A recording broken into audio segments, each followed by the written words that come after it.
Last month, the National Bureau of Economics made it official.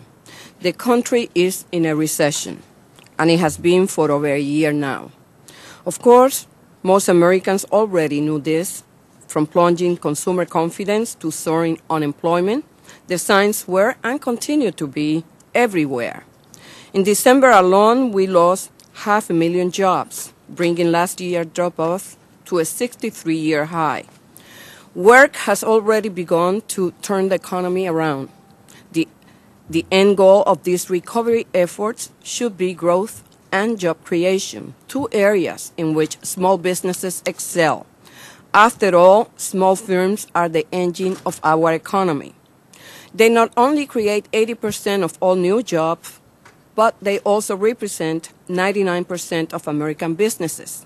Today, however, they are struggling to play their traditional role of economic catalyst. In this morning's forum, we will look for ways in which small firms can assume that role once again.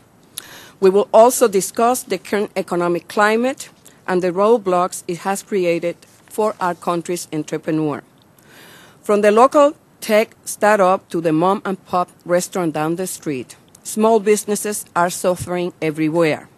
Many have been forced to close up shop altogether.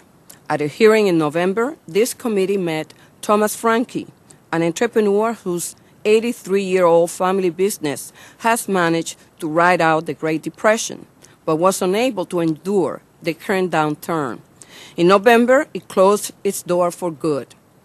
All across the country, entrepreneurs like Franke are struggling to secure the capital they need to survive.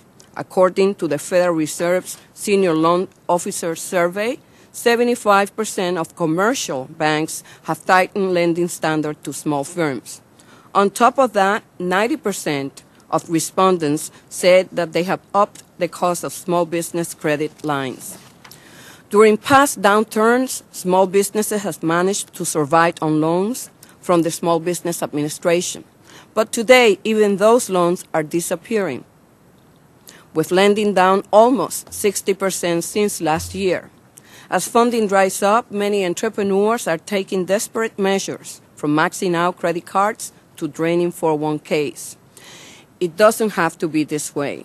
The resources of the SBA loan program could be leveraged to help break the financing logjam. Our nation should use targeted tax incentives to increase investment, generate cash flow, and encourage small firms to hire workers. Tax policies can also help spur innovation and encourage investors to put resources behind promising startups. If we have learned anything in the last year, it is that there is no single silver bullet fix for our financial woes. That said, we also know that if we're going to bring our economy back on track, we're going to have to start with the fundamentals. That means job and that means growth. As the backbone of American industry, small businesses can help accomplish both. But before small firms can revive the economy, they will need to survive the recession. In today's forum, we will look for ways to ensure that they do, and that they are able to play their historic role of economic catalyst. I am delighted everyone could join us for this discussion, and I look forward to your input on this issue.